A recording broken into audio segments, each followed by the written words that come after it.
حسبي ربي جل الله ما في قلبي. پیارے دوستو، السلام علیکم ورحمۃ اللہ وبرکاتہ۔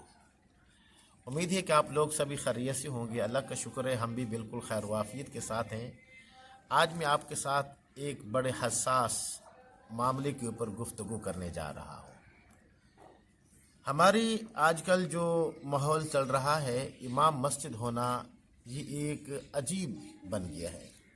حالانکہ امام مسجد ہونا یہ بہت بڑا منصب ہے، اس لیے کہ جو انسان مصلی رسول کے اوپر کھڑا ہے، ممبر رسول کے اوپر کھڑا ہے، تو یقیناً یہ اللہ پاک کا انتخاب ہے اور اللہ پاک کی عطا ہے، اور یہ جو انتخاب ہے یہ ہر انسان کو نصیب نہیں ہوتا، کسی کسی کو نصیب ہوتا ہے۔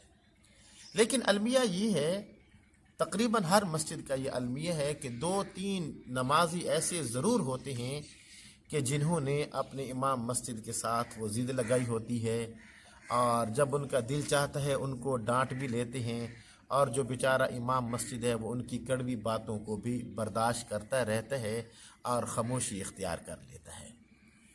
دوستو یاد رکھیے، امام مسجد کے ساتھ ضد لگانا، امام مسجد کے ساتھ ویر لگانا یہ کوئی اچھی بات نہیں ہے، بلکہ میں تو یوں کہوں گا کہ یہ انسان کی بدقسمتی کی بات ہے۔ اور آپ کو میں ایک یہ چیز بھی بتا دوں کہ تنقید کرنے والا، اعتراض کرنے والا کیوں ہی ایک نہ ہو، لیکن یہ ہے کہ وہ جیت جاتا ہے۔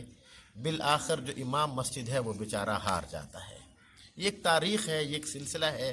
جو مجھ جیسے ائمہ مساجد ہیں ان کو یہ چیز اچھی طرح سے یاد ہوگی کہ جب بھی کوئی ایک آدمی اس کے خلاف کھڑا ہوتا ہے تو یقیناً وہ جیت جاتا ہے، اور جو امام مسجد ہے وہ بیچارہ ہار جاتا ہے۔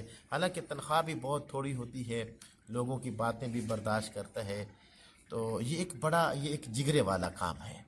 یاد رکھیے، یہ امام مسجد کے اوپر تنقید کرنا یہ کوئی آج سے سلسلہ نہیں ہے، بلکہ حضرت سیدنا فاروق اعظم کے زمانے سے یہ سلسلہ چلا آ رہا ہے۔ رحمت دو عالم صلی اللہ علیہ وسلم کے ایک صحابی تھے جن کا نام تھا سعد بن ابی وقاص۔ جلیل القدر صحابہ میں ان کا شمار ہوتا تھا، اولین اسلام لانے والوں میں سے تھے، اور ان کے دل کے اندر کسی مسلمان کے بارے میں بغض اور حسد نہیں تھا، اور یہ مستجاب الدعوات بھی تھے، اور قرآن مجید کی کئی آیات ان کے بارے میں نازل ہوئیں، اور رحمت دو عالم صلی اللہ علیہ وسلم انہی کے بارے میں فرما رہے ہیں، فداک ابی و امی۔ حالانکہ صحابہ اور بھی تھے، کسی کے بارے میں رحمت دو عالم نے فداک ابی و امی کا لفظ نہیں کہا۔ یہ اگر اعزاز حاصل ہے تو صرف اور صرف سعد بن ابی وقاص کو یہ اعزاز حاصل ہے۔ اور پھر کئی سارے غزوات کے اندر رحمت دو عالم صلی اللہ علیہ وسلم کے ساتھ یہ شریک بھی رہے، اور پھر کئی سارے علاقوں کی طرف رحمت دو عالم نے ان کو امیر لشکر بھی بنا کر بھیجا۔ بالخصوص وہ جو خرار والا معاملہ تھا اس کے اندر یہ امیر لشکر تھی، اور اللہ پاک نے ان کو فتح دی۔ تو محترم سامعین کرام، پھر ایک وقت وہ بھی آیا کہ سیدنا فاروق اعظم نے ان کو کوفے کی طرف بھیجا، اور یہ جہاں پر ان کی اور ذمہ داریاں تھیں، ان ذمہ داریوں میں سے ان کی ایک یہ بھی ذمہ داری تھی کہ یہ لوگوں کو نماز بھی پڑھاتے تھے۔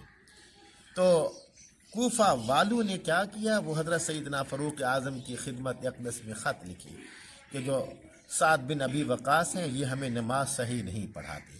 تو جب یہ خط پہنچی حضرت سیدنا فاروق اعظم کے پاس تو آپ بڑے پریشان ہوئے، لیکن آپ نے 2 آدمیوں کو بھیجا کہ جاؤ ذرا معاملات کی تحقیق کر کے آؤ۔